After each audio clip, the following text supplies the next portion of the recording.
Boa noite a todos. Uma honra estar aqui, né? Para a gente poder. A gente apagar um pouco a luz? Não sei se. Talvez para melhorar um pouco a projeção, né? Assim tá bom? Tá bom assim? Dá para ver, né? Tá ótimo. Excelente. Então, a gente vai falar um pouquinho hoje sobre respeito. Mas não no sentido tradicional, que é o sentido moral, filosófico, né? Que a gente normalmente imaginaria falar. A gente vai fazer uma coisa um pouquinho diferente hoje. A gente vai falar de respeito na visão espírita, obviamente, mas do aspecto científico da visão espírita. Isso quer dizer o seguinte, em poucas palavras, quando eu respeito alguém ou quando eu desrespeito alguém, o que isso causa? Dessa sensação, dessa atitude, é isso que a gente quer investigar hoje. Então não é o valor moral do respeito que a gente vai falar. A gente vai falar nesse ambiente científico. Quando a gente fala, ou quando se faz uma análise científica de qualquer coisa, para a ciência é uma energia.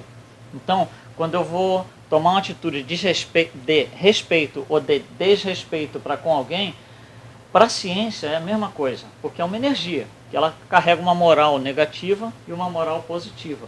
Só que o componente moral não está presente na ciência. Então é a mesma coisa a gente falar de respeitar um monte de gente e desrespeitar um monte de gente. A análise científica é a mesma. Para que a gente possa exemplificar durante a nossa apresentação, por incrível que pareça, infelizmente, a gente vê na nossa sociedade, no nosso dia a dia, muito mais atitudes de desrespeito do que de respeito. Então, é absurdo, mas é muito mais fácil nós nos relacionarmos com exemplos de desrespeito do que respeito. Então, nós vamos usar alguns exemplos de desrespeito, de coisas negativas, mas como a nossa análise é científica, se a gente tirar o componente moral, ela se aplica igualmente para o lado positivo. Tá? Então, essa é a ideia. Toda atitude que a gente toma, ela vem de algum sentimento, de algum pensamento. Né? Tudo começa com um pensamento. Essa atitude positiva ou negativa que eu vou tomar, ela começa de um pensamento. Então a gente vai mostrar nesse slide aqui só o que a gente vai trabalhar, o que vai ser falado. Tá?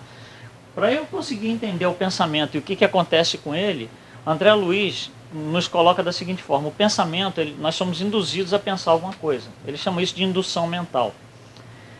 E aí a gente vai tentar entender o que é que essa indução mental faz para causar o pensamento. Para entender a indução mental, a gente tem que entender uma coisa que André Luiz chama de matéria mental. Se os nomes estiverem complicados, não precisa se preocupar. Isso é só para dizer o que a gente vai estudar, qual é o nosso fluxo de trabalho. Para que a gente entenda a matéria mental, que é o que o pensamento usa. Ele usa a matéria do fluido cósmico universal, né, para se formar. Então, André Luiz diz que a gente tem que estudar o que forma essa matéria mental. Ele chama de corpúsculos mentais ou partículas mentais.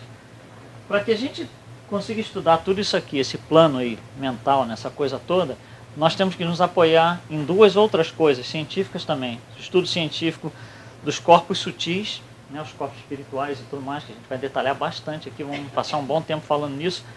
E uma pitadinha de física quântica. Quando eu falo uma pitadinha, é uma pitadinha. Porque se falar que não é uma pitadinha, metade vai embora, né? Ninguém vai colocar jaleco branco, ninguém vai fazer experiência laboratória, não é nada disso. É muito simples e é muito bom senso. Então, não precisa ter medo. Tá? Então, vamos lá. Então, a ordem que nós vamos fazer é a ordem reversa. Nós vamos começar lá do final para o começo. 1, 2, 3, 4, 5, 6. Então, isso é o que a gente vai trabalhar. Então, vamos lá. Pensamento, número 1. Lembrando, nós estamos falando no aspecto científico. Para a ciência, pensamento é um grande desafio. Para nós não é muito, porque a gente sabe que os pensamentos, né, como mais ou menos a coisa funciona, não em termos científicos, mas em termos até morais, a gente consegue entender com tranquilidade. Para a ciência é um desafio muito grande. Por quê? Porque até hoje a ciência acha que o pensamento vem do cérebro. Então já é uma análise que começa meio com uma hipótese já errada. Né? Nesse livro daqui, que foi publicado em 2001, A Mente e o Cérebro, esse autor escreveu esse livro numa tentativa de fazer com que a ciência se interessasse em estudar o pensamento, mas banindo todos aqueles conceitos radicais que se traz há tantos anos. Né? Então ele escreveu esse livro que contém uma pequena historinha. A historinha é mais ou menos essa que ele conta no livro. Numa galáxia muito longe, um planeta muito longe, o governador do planeta começou a detectar uns sinais esquisitos, né, no equipamento deles lá, e eles falaram: puxa, o que é isso aqui? Aí fizeram a comitiva lá, chamaram o pessoal deles, o pessoal falou: não, isso aqui está vindo do planeta Terra. E aí esse governador falou: peraí, mas aí eu tenho que ver o que é esse planeta Terra, eu tenho que investigar isso. Então ele manda um emissário aqui no planeta Terra para investigar. O emissário vem, faz as suas observações, suas anotações e volta para o planeta. Chegando lá, o governador pergunta, o que você descobriu? Ele fala, não, eu descobri o que são esses sinais, vêm de umas máquinas, eles têm umas máquinas lá, são feitas de metal, de aço. E o governador, muito bem, mas quem faz essas máquinas? Né? Não, são homens, tem homens lá, eles fazem essas máquinas. De que são feitos esses homens? Não, são feitos de carne. Sim, mas como é que carne não pode fazer máquina? Esses homens têm que ser feitos de alguma outra coisa, tem que ter alguma coisa a mais do que carne. Carne não faz máquina. Não, eles têm um negócio em cima, assim, na cabeça, chama cérebro. Parece que aquilo ali é a coisa que gera essas máquinas. Mas de que é feito o cérebro? De carne, porque são células, né? Igualmente, de carne. E aí a história continua, para nós não interessa mais. O objetivo dessa historinha, para que a ciência tome conhecimento do que está acontecendo, né, segundo a versão de um psicanalista, um psicólogo, é essa. Não pode ser, não é possível que carne gere todo o pensamento, porque é carne.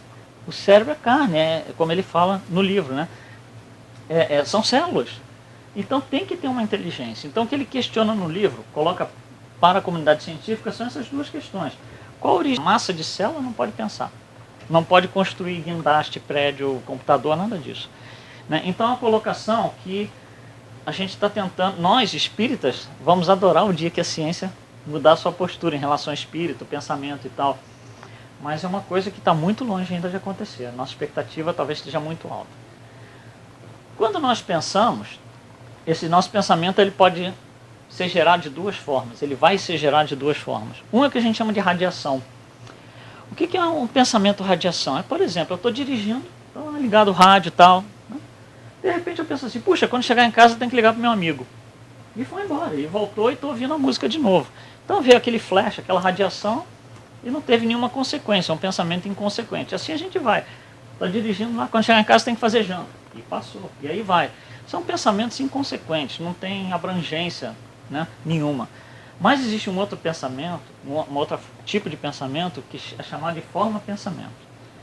O que é essa forma-pensamento? É uma coisa que a gente pensa, mas não é radiação, a gente fica sustentando aquilo. A gente fica sustentando aquilo. Por exemplo, eu não gosto do meu chefe, por exemplo. Né? Aí a gente fala, eu não gosto do meu chefe, mas eu realmente não gosto dele. E aí você vai trabalhar. Às 8 horas que você está lá trabalhando, às vezes ele não está nem interferindo, às vezes ele está de férias, às vezes ele tirou o day off, mas você está lá. Esse trabalho aqui não dá, porque eu não gosto do meu chefe. E eu não gosto do meu chefe. Aí você chega num ponto que você está sustentando aquela forma de pensamento, você está sustentando aquela imagem, né, do seu chefe. Aí você fala, não aguento mais, eu tenho que me distrair. Deixa eu ir no cinema. Aí você vai no cinema, aquele ator parece o meu chefe. Então o que acontece? Você está sustentando a forma de pensamento e aquilo deixou de ser radiação nesse ponto. Você está alimentando um processo. Aquele processo passa a ser parte da sua realidade. Não é dele, porque ele nem sabe, né? Mas é parte da nossa realidade. Então nós criamos a nossa realidade com essas formas de pensamento. Se é uma forma de pensamento de alguma coisa positiva, de alguma forma vai nos fazer bem, a gente vai explicar em detalhe como acontece o processo. Se é uma forma de pensamento que traz uma carga negativa, vai nos fazer mal. Tá? E às vezes, por exemplo, se eu penso mal do meu chefe, ele pode nem saber que eu não gosto dele. E eu estou alimentando aquilo ali há 6 meses, 1 ano, 2 anos, 3 anos. E ele não está nem participando do processo, ele nem sabe. Então o processo está só em cima de mim. Né? Então o cuidado que a gente tem é que entender essas formas de pensamentos. Isso é uma coisa que a gente vai detalhar aqui na frente, o que acontece quando a gente fica sustentando essas formas de pensamento. E o pensamento vem do fluido cósmico, né? É a matéria mental, como diz, é a indução mental, como diz Chico Xavier. Nós somos induzidos a pensar alguma coisa. E André Luiz explica para a gente, em Mecanismos da Mediunidade, como é que é isso. A gente vai traduzir em linguagem simples o que ele fala, porque o livro Mecanismos da Mediunidade é muito técnico, é um livro quase que de física. Né? Então a gente não vai usar essa linguagem, vai usar o mínimo possível, alguma coisa tem que usar. Mas a ideia é a seguinte, imagina que a gente vai aqui no meio do Everglades, no meio da noite, aquele breu total, absoluto, não tem uma luz, e a gente acende uma fogueirinha. A gente coloca uma fogueirinha ali. As pessoas que estão muito próximas da fogueirinha, elas vão sentir, obviamente, a intensidade do calor e a luz. E quem está realmente perto da fogueirinha, digamos que a fogueirinha não está o rádio aqui. Então você olha para a fogueira e você é capaz de dizer a origem da luz. Não, está vindo dali. Você consegue apontar. Né? À medida que as pessoas vão se afastando da fogueira, começa a ficar mais difícil identificar de onde vem essa fogueira. Da onde está vindo essa luz, da onde está vindo esse calor.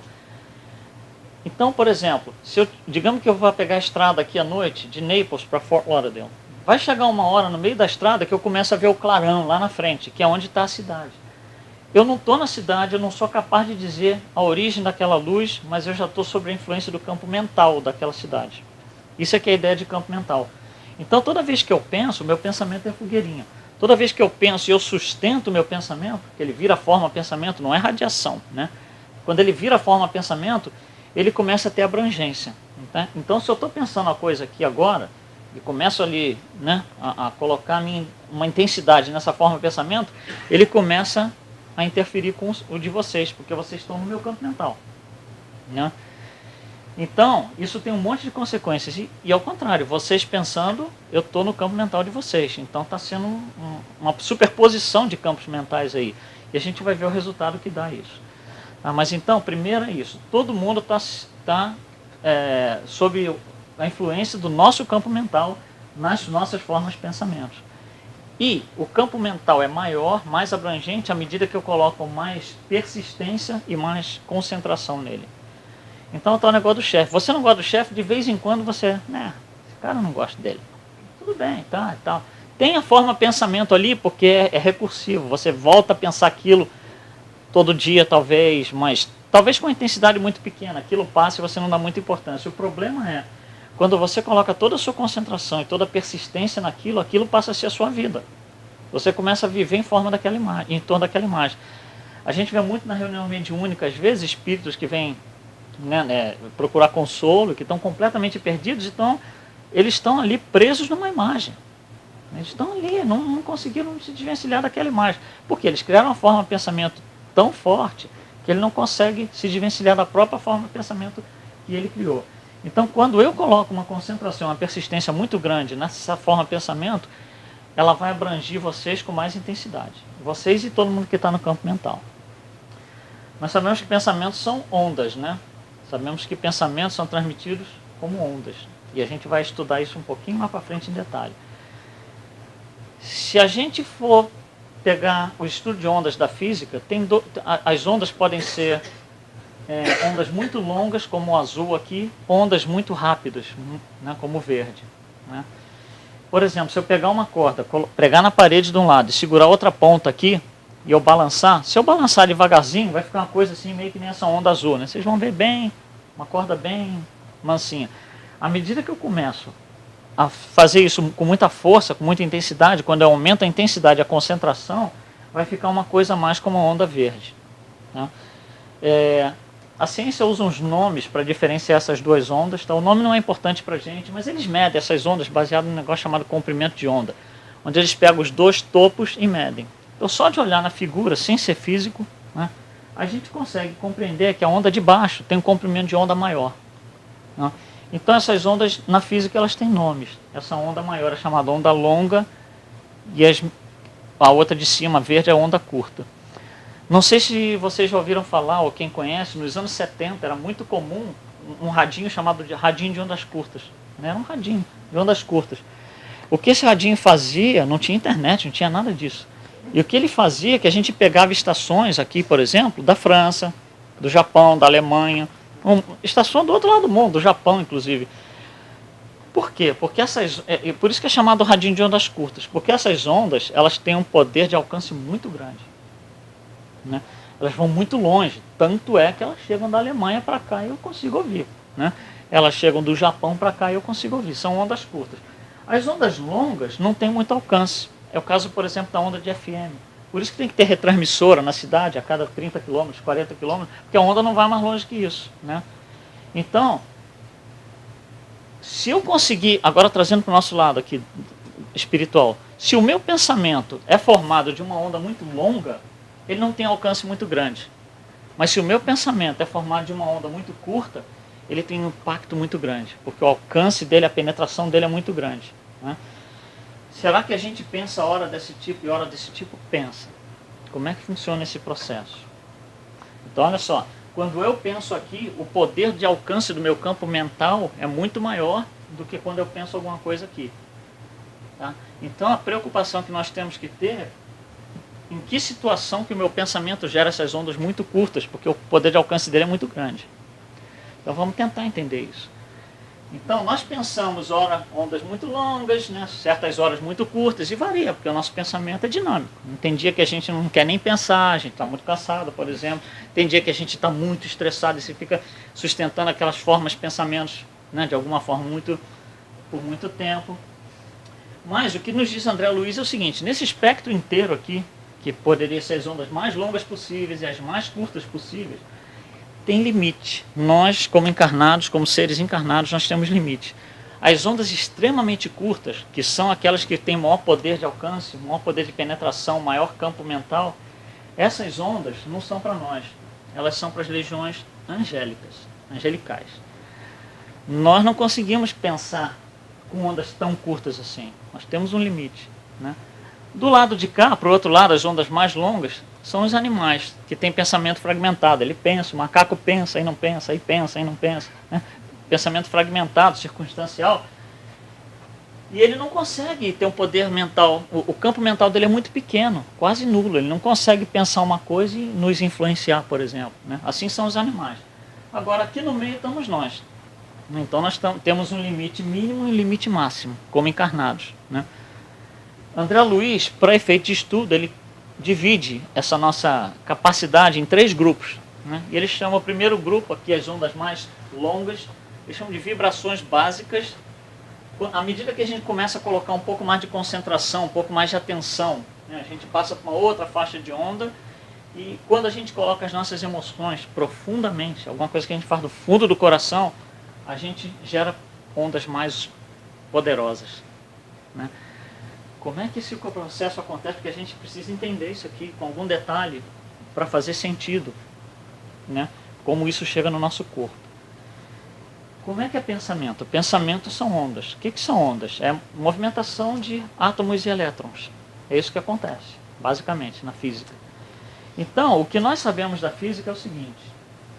Imagina que a gente tem um átomo, né? O que é um átomo? É um ponto de energia, uma concentração de energia que a gente chama de núcleo, com outros pontos de energia que ficam girando em volta, são chamados elétrons, né?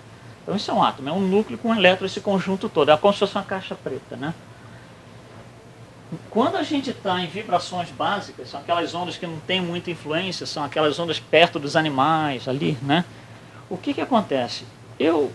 A minha vibração faz vibrar os átomos, mas como um todo, como se o átomo fosse uma caixa preta, não dentro dele, não os elétrons dentro, não o núcleo. É como se ele fosse uma caixa preta, como se eu pegasse isso aqui, um átomo, eu faço assim. Eu estou mexendo ele inteiro, eu não consigo mexer dentro do circuito elétrico que tem aqui, eu não consigo mexer dentro da pilha que tem aqui dentro. Eu estou mexendo ele como um todo.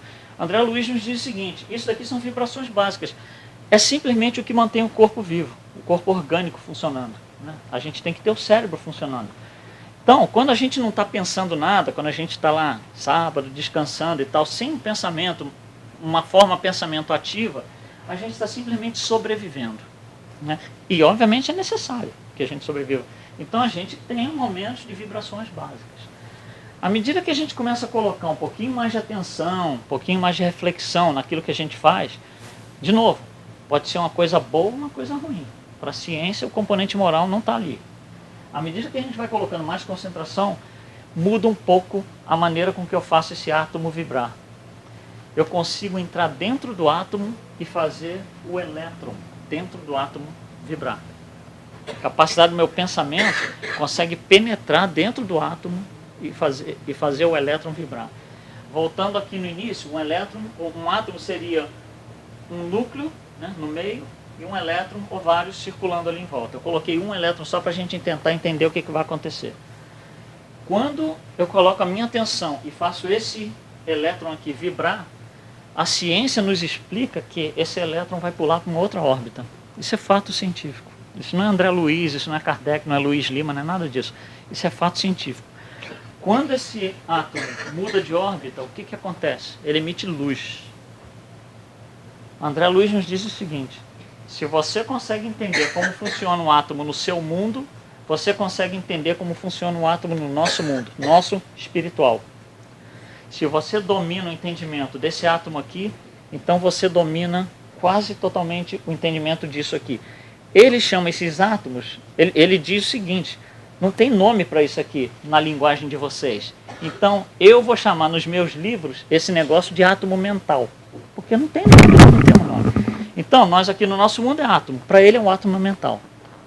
Então, o nosso pensamento consegue entrar dentro desse átomo mental e vibrar o elétron.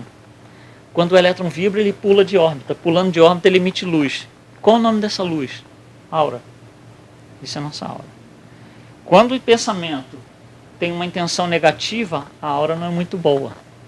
Quando o pensamento tem uma intenção positiva, a aura é muito boa. A luminosidade é diferente. Né? São energias, mas ainda assim. Então, aqui é onde eu começo a colocar um pouco mais de concentração. E quando eu consigo colocar toda a minha emoção, alguma coisa que eu vou pensar, me dedicar com o fundo do meu coração, no máximo de intensidade que eu posso, aí eu consigo fazer vibrar o núcleo em si. Consigo entrar dentro do átomo, lá no núcleo, e dizer para ele o que ele vai fazer. Quando eu consigo manipular o núcleo, dá para entender o controle que a gente tem. A gente está com o átomo na mão, ele vai fazer o que eu quero, porque se eu domino o núcleo, né? Então o nosso poder de atuação, o nosso poder mental é muito maior aqui. Que equivale a quê? Quando eu tenho atitudes, né, emoções profundas naquilo que eu estou fazendo. Então, pode ser uma coisa boa ou ruim, como eu falei no início. Então, quando a gente quer fazer um ato de caridade e tal, você pode fazer um ato de caridade aqui. Eu vou dar uma ajuda lá para aquele cara. É um ato de caridade, mas está aqui. Né? Você pode fazer um ato de caridade aqui. Um pouquinho mais de concentração. Não, vamos lá, vamos ajudar aquela pessoa, ela está precisando de uma conversa, tal, vamos ver o que ela precisa, vamos, né, trazer ela aqui no centro, sei lá. Ou você pode fazer alguma coisa de um outro nível completamente diferente. Né? E o que acontece quando você faz isso? Olha, por exemplo, as pessoas que fizeram isso aqui, o que acontecia em torno do campo mental delas. Eu vou excluir Jesus. Vamos trazer para um nível mais perto da gente. Porque senão fica difícil a gente fazer algum tipo de comparação. Pense em Madre Teresa, um Chico Xavier, um Gandhi, um Martin Luther King. Né? Olha o campo mental em volta dessas pessoas. Tinha alguém triste, cabisbaixo em torno de Madre Teresa? Tinha alguém triste, cabisbaixo em torno de Gandhi? Não tinha. De Chico Xavier? Não tinha.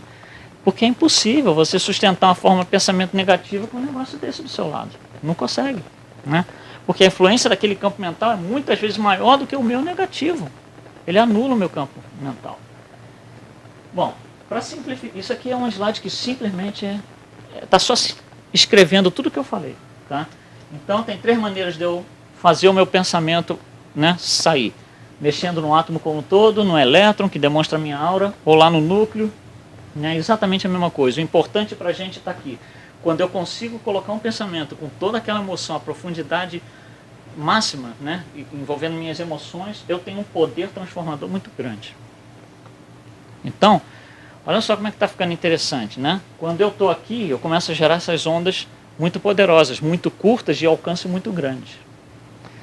Quando eu estou do outro lado, eu não faço muita coisa, né? Eu estou só sobrevivendo, eu estou só organicamente me sustentando, biologicamente me sustentando, mas eu não tenho um campo mental ativo, digamos assim. Né? Bom, isso é ciência, isso aí é tudo ciência, não é André Luiz, não é nada disso. Agora, o que nos diz André Luiz, uma vez que a gente conhece esse estudo, uma vez que a gente entendeu isso como fatos científicos, o que nos diz André Luiz? Ele diz o seguinte: não é novidade nenhuma para a gente, estamos mergulhados no mar de energia sutil, que é o fluido cósmico, não é novidade. Mas ele diz o seguinte, ó, que nesse fluido que nós estamos aqui, existem elementos, olha aqui, ó, surpreendemos elementos que transcendem a tabela periódica dos elementos. Então vamos com calma. O que é a tabela periódica de elementos? Aquele negócio em química que a gente aprende no ginásio lá, aquela tabela que coloca lá os elementos químicos todos e tal, e tal, e tal. O que ele está dizendo aqui? Que tem elementos que nós não conhecemos. Então a nossa tabela, né, aquela tabela toda com aqueles elementos químicos e tal, não é completa. Nós achamos que é. Só que existem elementos que nós não temos conhecimento. E aí começa a ficar interessante, porque existem fatos que a ciência estuda, ou a física ou a química, que se entra um desses elementos a gente não consegue entender o resultado. Porque se eu não conheço o elemento, né? É como, por exemplo, você estudar medicina sem conhecer bactéria, há 3.000 anos atrás. Então tinha um monte de coisa que a gente não conseguia entender. Hoje a gente entende, né? Então André Luiz nos diz que existem elementos químicos que nós não conhecemos, e mais ainda, temos aqui ainda formações corpusculares, ou seja, matéria, né? Com base nos sistemas atômicos em diferentes condições vibratórias. Calma. Condição vibratória são essas vibrações que nós não conhecemos. Então, logo no início eu falei que se você entende o mundo atômico, você entende quase todo o mundo espiritual, quase todo, porque existem vibrações de negativa ou positiva, né? Quer dizer, é uma emoção que é alguma coisa positiva ou negativa. Mas existem vibrações que nós não conhecemos.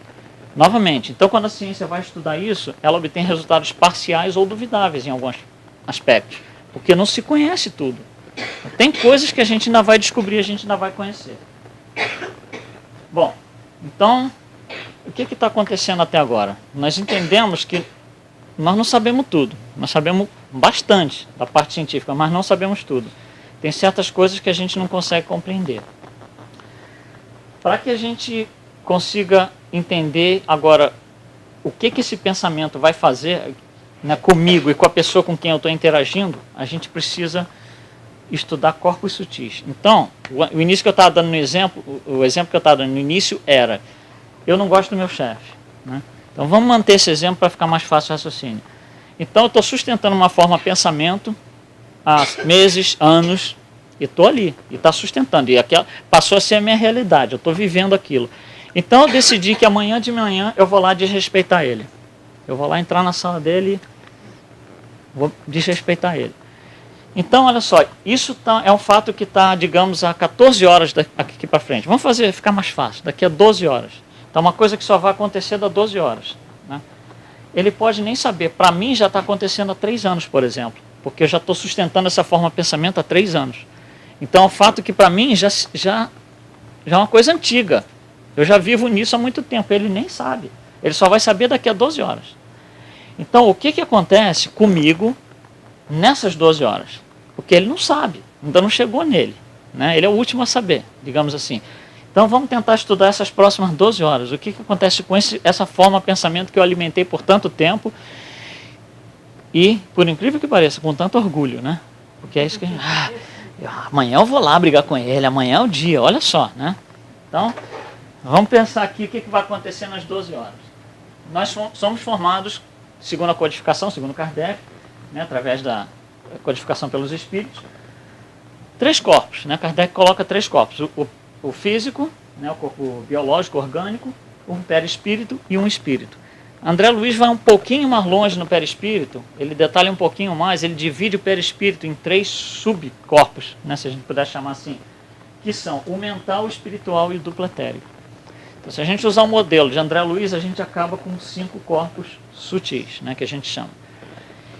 Agora, olha o que está acontecendo. Eu pensei alguma coisa, isso está a nível do espírito, né? Eu pensei alguma coisa, eu vou lá no meu chefe amanhã e vou desrespeitar ele. Quando acontecer esse fato, esse não é um fato no plano físico, né? Eu entrei na sala dele, é o meu corpo físico. Eu entrei na sala dele, comecei a falar com ele, comecei a brigar com ele, comecei a discutir com ele.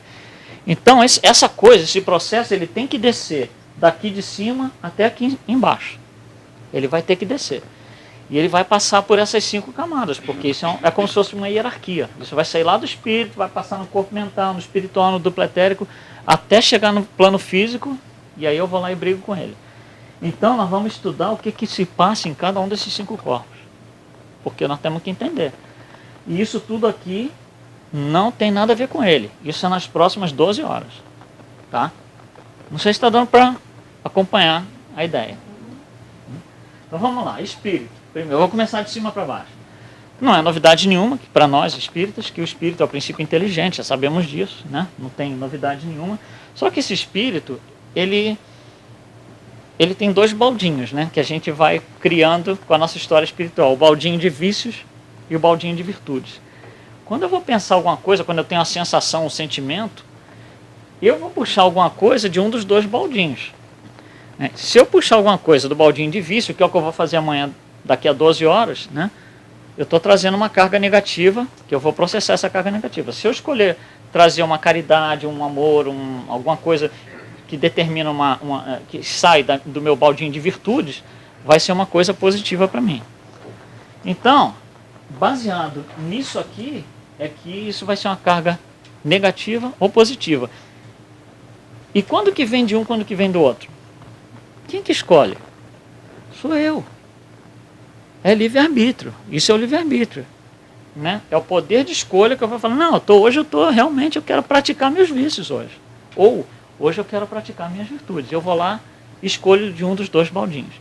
O que eu escolhi para amanhã às 12 horas? Eu fui lá nos vícios e escolhi de lá. Então tá aqui, pronto. Puxei, tá aqui agora. Aí o que acontece? O Espírito fala, olha, agora é com vocês aí embaixo. Né? Vai para o próximo, é uma linha de produção, né? Uma hierarquia. Vai para frente. E aí o que acontece? Isso vai parar no corpo mental. O que nos diz André Luiz? A única função, a função de pensamento é a produção exclusiva do corpo mental. Então o que acontece? O corpo mental recebe um comando do espírito, né, que olha, eu puxei uma virtude, um vício aqui, você tem que trabalhar isso aqui. E o vício é o seguinte, eu tenho que ir lá amanhã, daqui a 12 horas, brigar com meu chefe.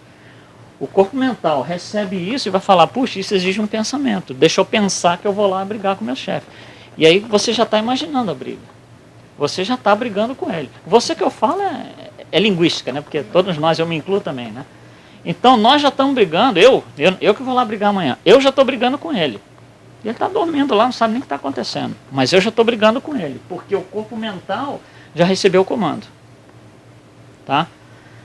E aí vai para frente. O corpo mental fala, olha, já pensei, agora é com vocês aí embaixo. Aí isso vai para o corpo espiritual. Quem é o corpo espiritual? Os hindus chamam o corpo espiritual de corpo kármico, porque é onde está a lei de karma gravada. É onde está a lei de ação e reação, como nós espíritas usamos, ou lei de causa e efeito. Né? O que é esse corpo kármico, ou esse corpo espiritual? Tem duas coisas importantes que a gente precisa entender. Primeiro, ele é o nosso cartão de visita no mundo espiritual. No mundo encarnado, no mundo físico, eu posso pegar o meu cartão de visita aqui e falar, muito prazer, eu sou Luiz Lima, eu sou médico, por exemplo. Né? Ou eu sou Luiz Lima, muito prazer, eu sou engenheiro. Né? O que é no mundo espiritual isso aqui? É pela aura. Então, esse corpo espiritual é assim, é o meu cartão de visita. É como se eu chegasse assim, olha, eu sou Luiz Lima, eu desrespeito meu chefe. Eu sou Luiz Lima, eu sou extremamente intolerante. Eu sou Luiz Lima, eu sou muito caridoso. Entende? E o que acontece? Eu estou gerando um campo mental de acordo com a minha aura. É a luz do fogo, lembra a luz do fogo? Então, a luz que eu estou propagando, né, o que eu estou divulgando para as pessoas no mundo espiritual, é aquilo que está no meu corpo espiritual. Então, essa é uma coisa. A segunda coisa que o corpo espiritual faz é, se ele é a lei de karma, né, a lei de causa e efeito, quando eu fizer alguma coisa, quando eu pensar alguma coisa, quando eu tiver um sentimento, isso tem que ser gravado, não tem? Então isso é como o talão de cheque. Né? Se eu passar um cheque de $100 para uma pessoa, eu não vou anotar lá no cantinho? Passei um cheque de $100 para fulano. E isso vai entrar na contabilidade. Então o que é o nosso corpo espiritual? É aquele que retém assim, peraí, eu recebi um comando do corpo mental no meu corpo espiritual. Alguma hora isso vai ter que ser balanceado. Essa é a lei de causa e efeito, né, que a gente conhece. Ela fica gravada no nosso corpo espiritual. Então o corpo espiritual gravou lá. Então agora está registrada a transação. E aí o corpo espiritual fala, já registrei a transação. Vai embora aí. O próximo. O próximo é o duplo etérico. O que é o duplo etérico? É a parte mais grosseira do perispírito, colada com o corpo físico, mas só que é nele que estão as bocas dos centros vitais, ou chakras. Né? O que acontece? Quando eu dou um comando, quando o corpo espiritual anota lá o que vai acontecer, e eu estou nesse pensamento todo negativo, que eu já estou brigando com o meu chefe sem ele saber, porque dentro de mim já está acontecendo, dentro do meu domínio já está acontecendo o processo. O que acontece comigo? Eu estou desalinhando todos os meus centros vitais. E à medida que eu sustento essa forma de pensamento mais e mais e mais e mais, quanto mais longo, mais desalinhando os meus centros vitais eu estou. E aí o que acontece? A gente começa a ficar doente. A gente começa a ter sintomas físicos, porque o duplo etérico está colado no corpo físico. Né? Então a gente começa a sentir coisas que... Por que eu estou sentindo isso? E aí vem Emmanuel e nos diz, o que é saúde? É a perfeita harmonia da alma. É quando os centros vitais estão alinhados, estão em harmonia. Né? A gente vai trazendo essas cargas negativas, como que eu vou fazer amanhã de manhã, né? Mas eu não começou hoje isso. Eu já estou com raiva, sei lá, seja lá o que for, do meu chefe, há 1 ano, há 2 anos, há 3 anos, há 5 anos. Então eu já estou trabalhando os meus centros vitais dessa forma, né, errônea, desalinhada, durante esse tempo todo. Então eu já estou num processo de deterioração, né, da minha própria energia, dos meus centros vitais, que já não estão funcionando corretamente. Aí com o tempo a gente começa a sentir problemas, doenças, desequilíbrios, né? E a gente vai no médico e não vai conseguir nada, porque não tem nada a ver com o exame de sangue, com o exame de urina, não tem nada a ver com isso, né? É uma coisa completamente etérica. De qualquer maneira, o duplo etérico recebe isso e fala, ó, já está tudo desalinhado agora. Agora vamos mandar para o corpo físico. Para você ir lá, agora está na hora de entrar na sala dele, né? Antes de entrar na sala dele, o corpo físico recebe o comando, né? Olha, você está sendo instruído pelo seguinte, você vai ter que entrar naquela sala e tomar essa atitude aqui, tarará, tarará, tarará.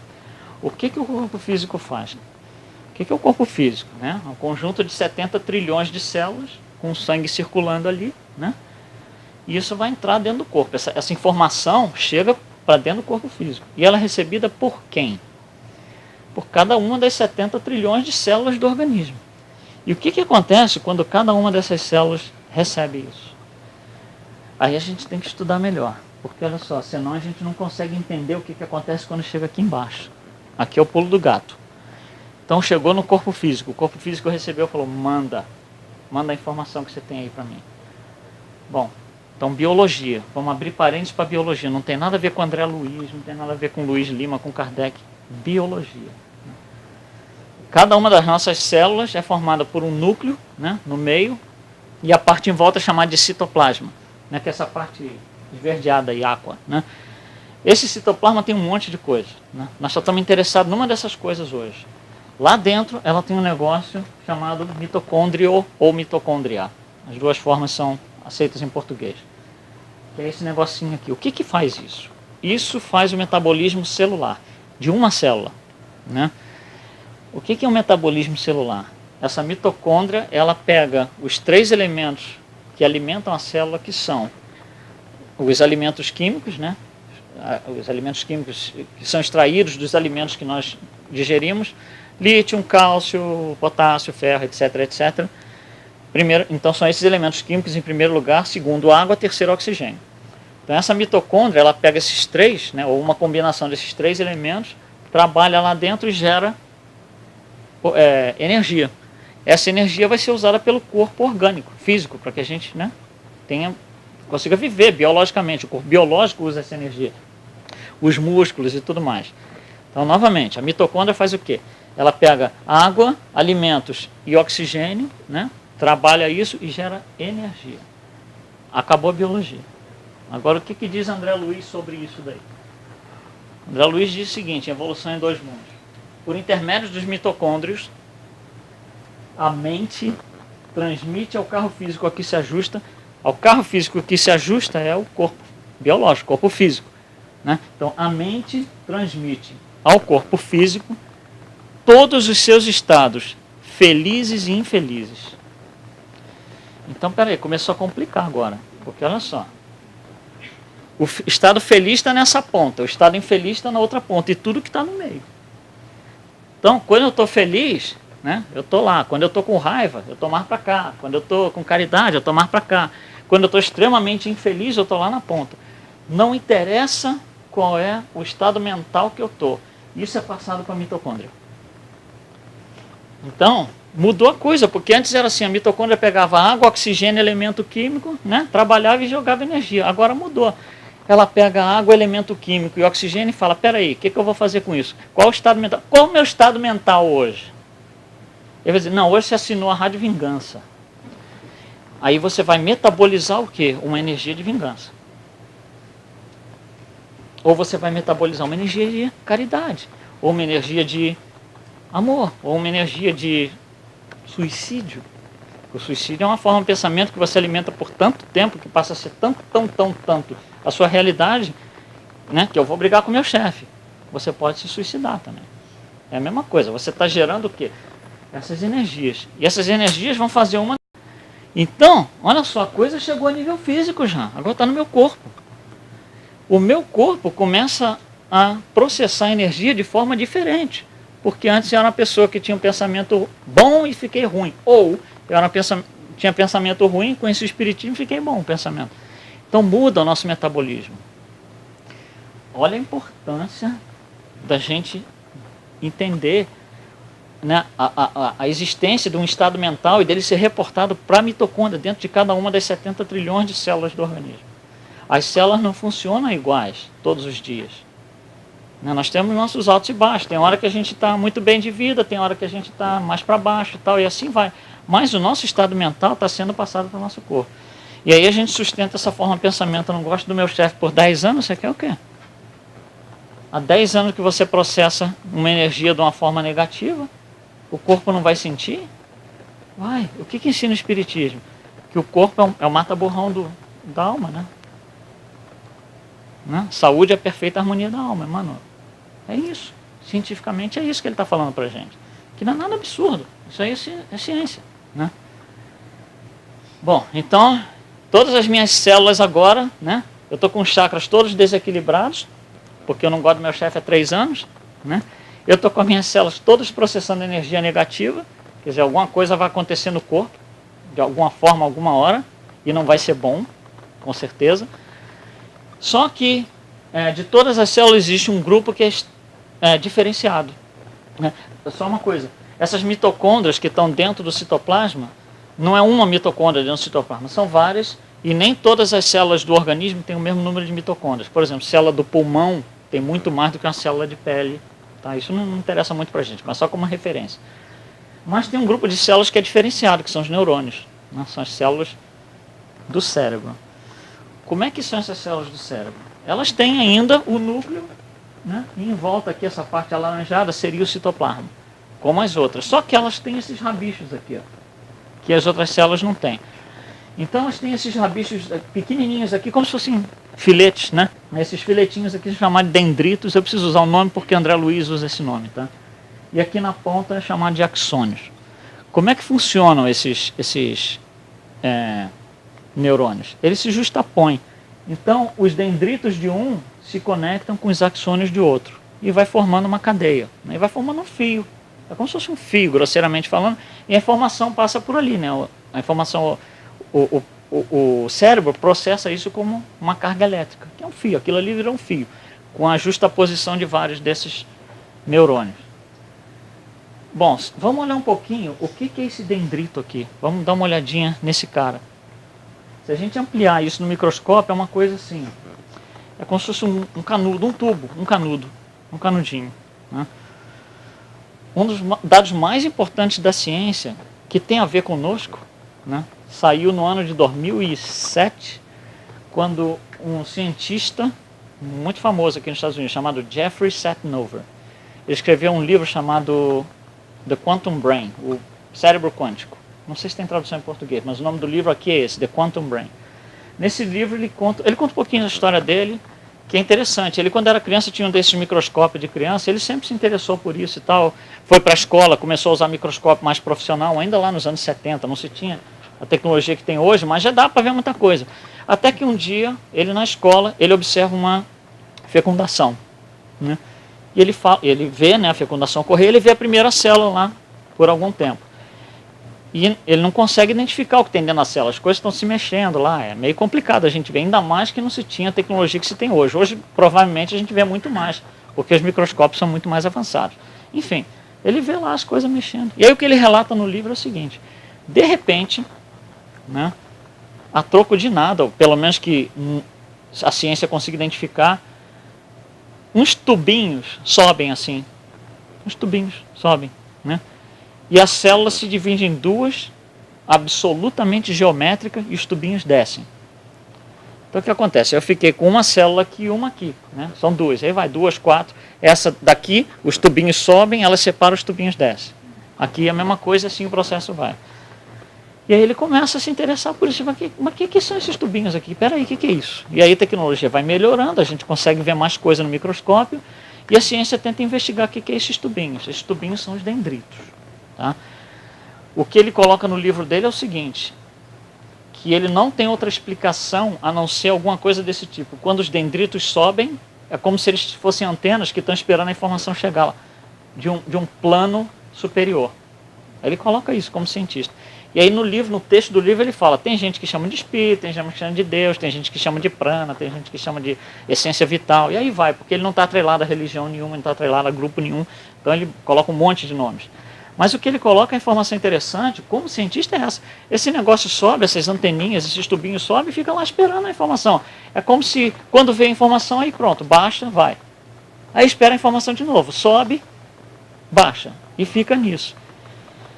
Isso é ciência. Isso aqui não tem nada a ver com Kardec e com André Luiz. Agora, o que tem a ver com a gente? Aí vem André Luiz nos dizer o que é isso. Olha só. Ele está falando dos neurônios. Então, acha-se no núcleo cercado de protoplasma, quer dizer, aquele citoplasma lá cheio de coisa, tem um monte de coisa que a gente não está interessado hoje, e também tem mais um pigmento ocre, estreitamente relacionado com o corpo espiritual. Aí, peraí, calma. Eu estou no microscópio, eu olhei uma coisa que está relacionada com o corpo espiritual. Eu vi essa coisa? Não, eu não consigo ver no microscópio. Então, a minha análise, a minha estudo, minha teoria vai ficar meio capenga, no melhor dos casos, porque eu não tenho informação completa ali. Eu estou baseando a minha teoria no que eu consigo ver. Eu não vi esse negócio, né? Eu não vi esse corpo espiritual. Outra coisa, o corpo espiritual contém o quê? A lei de karma. Então ele diz que essa substância, esse pigmento, é de função muito importante na vida do pensamento. O que é a vida do pensamento? Não é você sustentar aquele pensamento o tempo todo? Não é? Quanto mais eu sustento um pensamento, quanto mais eu crio uma forma de pensamento, eu estou lá, vou brigar com o chefe, Quanto mais eu sustento essa forma de pensamento, mais vida eu estou dando nesse pensamento. Então, mais informação eu estou recebendo, né, do espírito, alimentando o processo. E quem está sofrendo é o corpo. Quem está sofrendo é o corpo. E aí ele continua. Esse pigmento aumenta consideravelmente com a idade. Então dá a entender que à medida que a gente vai ficando mais velho, a gente tem a condição de ter um pensamento mais concreto, mais denso, né? Menos, assim, que escapole menos. A gente consegue concentrar um pouquinho mais o pensamento.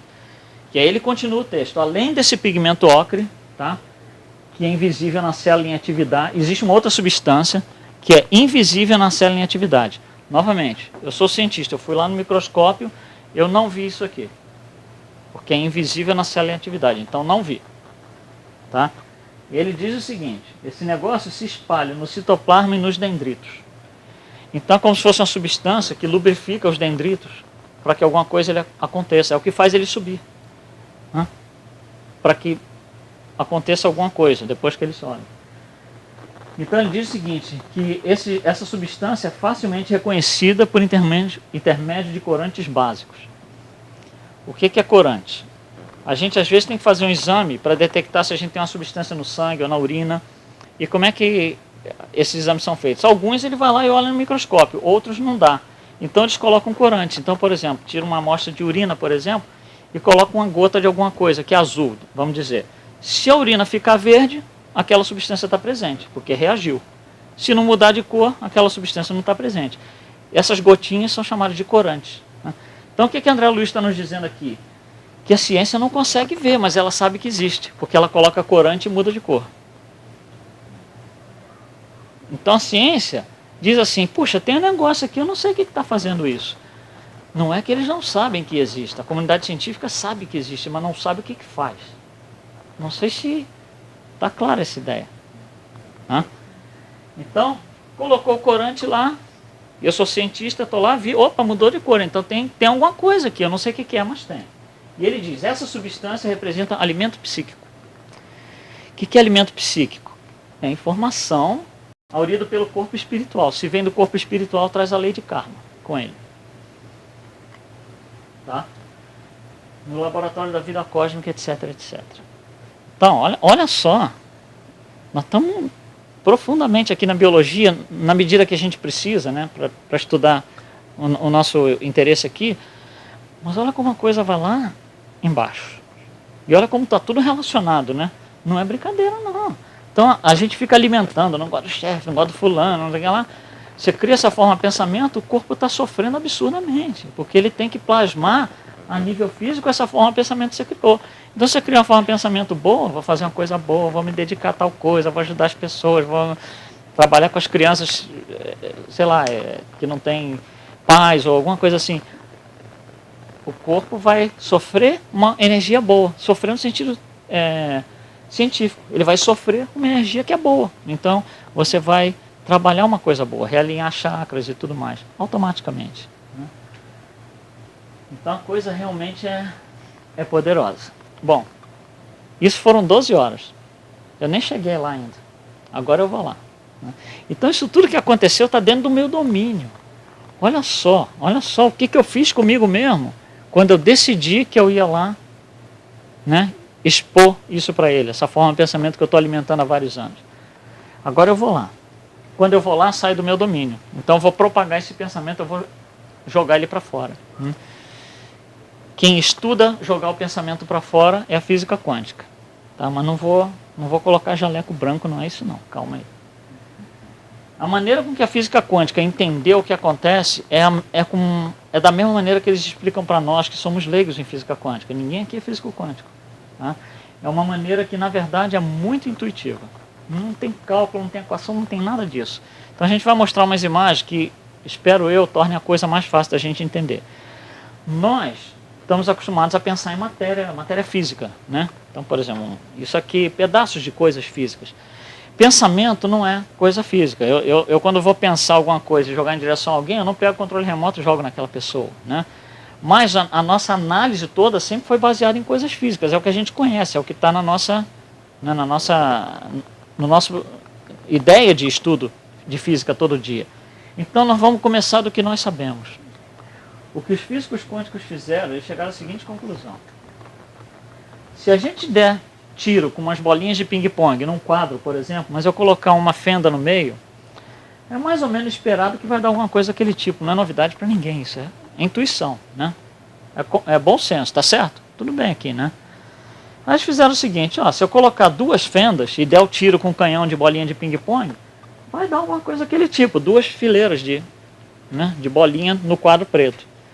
Isso é o que a gente está acostumado a ver, é completamente intuitivo para a gente. Mas pensamento não é bolinha de ping-pong, pensamento são ondas de elétrons e átomos.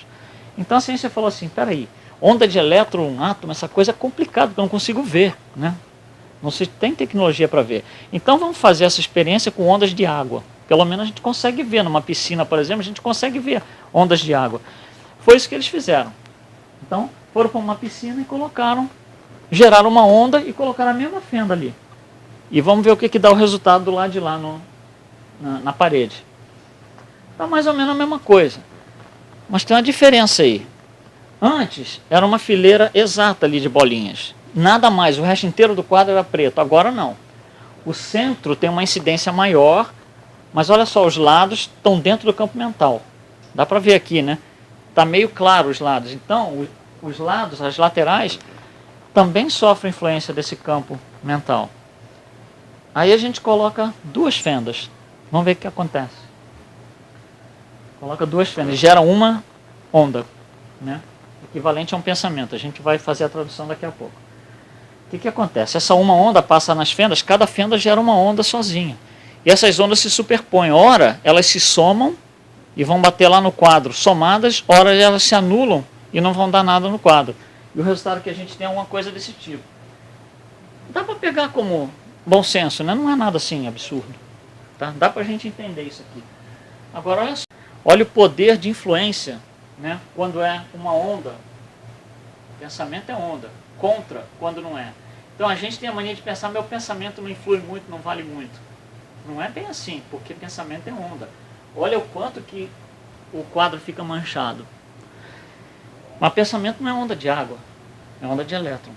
Aí a ciência falou, não, nós vamos fazer esse mesmo experimento, mas com elétrons, né? Para ver o que dá.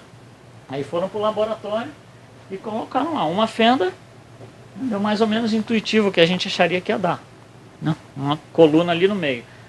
Quando coloca duas fendas, ele se comporta como onda de água. Ele mancha o painel muito mais do que o que a gente a princípio acharia, se fossem só 2 fendas. Então ele manchou muito mais. Bom, isso é uma experiência científica. O que isso tem a ver com a gente? Olha só, eu não coloquei uma onda de água, ou uma onda de elétrons, né? Que equivale a um pensamento. Um pensamento é uma onda, uma rajada de elétrons. O que acontece quando eu tenho outra pessoa pensando a mesma coisa? Dá isso aqui, não dá? Então, olha só, se eu penso mal do meu chefe, aí eu comento com alguém, esse alguém fala, realmente seu chefe, nossa senhora, aquela pessoa ali, eu se fosse você ia lá e falava com ele amanhã sim. Então o que acontece? Foi introduzida uma segunda fenda no processo. E aí você coloca uma terceira, uma quarta, uma quinta. Aí você coloca um monte de gente pensando mal de alguém, ou pensando bem, preces intercessórias. Então quando a gente junta um grupo de 10 pessoas, 10 fendas, e faz uma prece intercessória, olha só o quanto que não chega lá. Olha a influência do nosso campo mental aqui. Que agora é coletiva a coisa, né? Até então era só eu, mas agora não sou só eu. Agora nós estamos na coletividade. Então, à medida que a gente vai colocando mais fendas, a influência no painel vai aumentando. O painel vai ficando mais cheio de bombardeio, né? Desse pensamento, desse elétron. Ele vai sendo captado. Tá? Bom, o que acontece? Às vezes, nós também somos o painel algumas vezes. As pessoas também pensam coisa ruim, coisa boa da gente. Então, o que a gente quer fazer? Nós não queremos ser o painel de coisas negativas. Nós não queremos absorver essas coisas negativas. Nós queremos que quando essas coisas negativas venham para a gente, elas rebatam. E eu não seguro elas. Dá para fazer isso? Dá. É onde que eu estou sintonizado. É como se, por exemplo, digamos que eu estou aqui e as fendas estão aqui na frente. Alguém lá do fundo vai dar os tiros de canhão.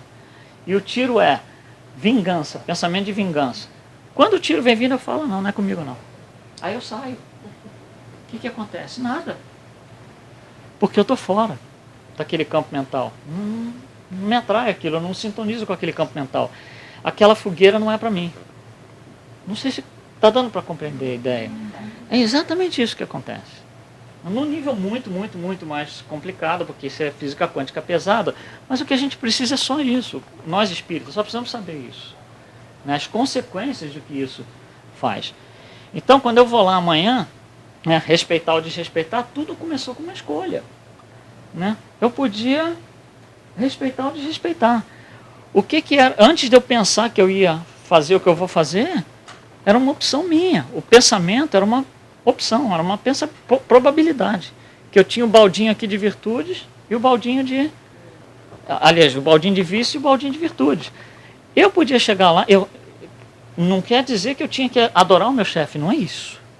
Não é isso. Eu posso ainda não concordar, não gostar, não me afinar com ele, mas quando eu vou lá falar com ele, eu posso falar do jeito que que eu estou planejando falar há anos, ou posso chegar e falar assim, olha, eu não queria ver uma conversa com você e tal, eu sinto dificuldade de trabalhar com você e tal, dá para a gente fazer alguma coisa? Será que vale a pena a gente conversar sobre os pormenores do negócio?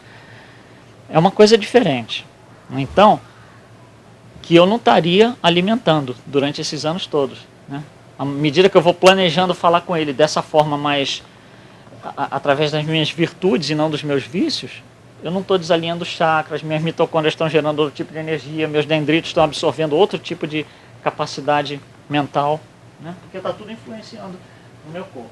Agora, nós quando geramos essas formas de pensamentos, nós estamos limitados pela nossa capacidade. Nós vimos que nós não conseguimos gerar todos os tipos de onda. Né? Então o fluido cósmico do planeta, nós não conseguimos manipular o fluido cósmico do planeta para pensar qualquer tipo de coisa. Nós estamos limitados naquela faixa que André Luiz nos passou. Então, quando a gente pensa em atitudes de respeito e desrespeito, tem 2 coisas que a gente tem que ver. Primeiro, a nível coletivo. Né? O que vocês vão passar quando eu falar? Uma coisa muito interessante, que isso é uma experiência muito banal hoje em dia na ciência, a gente tem esses PET scans, né, que coloca os eletrodos na cabeça e mapeia as áreas do cérebro que estão sendo ativadas em certas situações. É uma coisa hoje muito convencional, muito corriqueira. Então, quando eles estavam estudando isso os primeiros anos que se estudou isso, uma das experiências mais interessantes foi a seguinte, colocava um grupo de pessoas como nós aqui, né, por exemplo, e eu vou fazer uma caridade para uma pessoa aqui, uma caridade muito boa, que a pessoa não está nem esperando, vai ficar até surpresa, que não se está nem acostumado na nossa sociedade. Uma coisa, Tá. Então, o que acontece aqui? Nós temos, quando a gente fala em atitude de respeito ou desrespeito, são duas coisas diferentes. Uma é a coletividade. Então, eu estava falando que o mapeamento de cérebro, a experiência que fizeram é o seguinte: eu vou fazer uma caridade, uma coisa incomum num grupo de pessoas para uma das pessoas. Então, eles fizeram, coloca os eletrodos no meu cérebro e no da pessoa. Né? Vamos mapear o que acontece com o meu cérebro e com o da pessoa. E eles viram que o mapeamento era exatamente igual. Quem faz, quem começa a ação e quem recebe a ação. O mapeamento era igual. Você não consegue dizer, olhando o mapeamento, o resultado, quem é quem. Esse fez e aquele recebeu. Você não consegue dizer. E o mais impressionante de tudo, se todos vocês tivessem mapeado, era igual para todo mundo. Você não precisa ser quem faz a caridade, ou o ato lá, ou quem recebe. Você só precisa estar no campo mental. Isso quer dizer o seguinte, aí complica, né? Porque olha só, isso quer dizer o seguinte: se você vê televisão toda noite, aquelas notícias maravilhosas que nós temos, você está naquele campo mental. O seu cérebro está mapeando exatamente aquilo que o locutor está falando. Se você está num campo mental, tipo um centro espírita, que você vem 1, 2 vezes por semana, naquelas horas que você está no campo mental do centro, o seu mapeamento é um mapeamento completamente diferente. E o mapeamento, 70 trilhões de células, e vai dizer para o meu cérebro, olha, hoje você está assim. Ó. Então, eu não sei se o pessoal consegue captar, né, o panorama geral do que está acontecendo aqui. Mas olha a seriedade disso. Então, quando a gente fala em respeito, basicamente a gente está falando em autorrespeito. Porque na hora que eu vou desrespeitar alguém, eu já me desrespeitei há muito tempo. Eu já mandei um comando para os 70 trilhões de células dizendo, olha, vocês não têm o mínimo respeito por vocês. Não é isso que eu estou fazendo? É o que nós abrimos aqui. É um comando que vem lá de cima. Ó, estou nem aí para vocês. Tenho o mínimo respeito com vocês. Então, espiritismo é responsabilidade. Mas olha só, quando você começa a entrar no plano, né, nessa mescla de plano espiritual e físico, olha como aumenta a responsabilidade. Né? Olha como a gente se complica, às vezes por bobagem. Né? Então, são coisas do tipo, como eu estava falando agora há pouco, aconteceu em 1970, eu ainda lembro. Você está alimentando a forma de pensamento ali há 50, 40 anos. Né? E não está sendo uma boa coisa.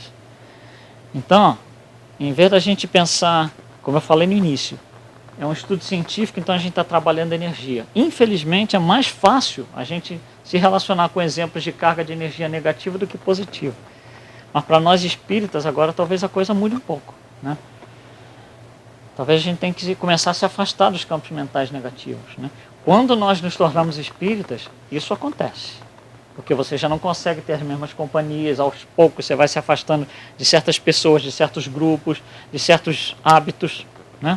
Todo mundo acha que não vem de berço espírita e virou espírita, passa por isso de alguma forma. Não estou dizendo que é fácil, não estou dizendo que você faz no primeiro dia, não, mas você começa a sentir que você está entrando em outro campo mental. Aí você passa 4 meses sem ver uma pessoa que era um grande amigo, uma grande amiga, e você fala, tá, vamos encontrar para uma janta. Tá? Mas não tem aquela afinidade que tinha antes mais. Por quê? Porque a sua mitocôndria está processando completamente diferente o seu corpo. Então, o seu evento, aquele evento fisicamente já não é o mesmo. Fisicamente já não é o mesmo. Aquela sensação de estar fisicamente olhando com a pessoa num jantar e tal já não é o mesmo. Então, é tudo responsabilidade. Tá? Eu queria agradecer aí. E eu acho que a gente, se tiver que levar para casa o mínimo, que é muita ciência que a gente falou, mas talvez em 3 palavras eu consiga resumir tudo que eu falei. Primeiro, a ideia da mitocôndria, que absorve o estado mental e processa metabolismo em cada uma das células. Segundo, a ideia dos dendritos, né, que leem a minha capacidade espiritual, leem o meu pensamento e fazem no meu cérebro o que aquele pensamento está dizendo para fazer. Se é bom, se é ruim, é ruim. E terceiro, a ideia do painel. O que a gente consegue fazer com o nosso pensamento em relação aos outros e também, né, nós somos o painel às vezes. Então, quando a gente pensa numa prece intercessória, né, prece, eu ajudo vocês, vai. Não é assim. Não é assim. Porque eu ajudo vocês, vai, é vibração básica. Nós queremos falar, não, vamos lá. Vamos nos concentrar e fazer aquilo com todo amor. Vamos dar o coração naquilo ali. Tá? Tudo que é feito com o coração tem mais alcance. Tá? Obrigado a todos.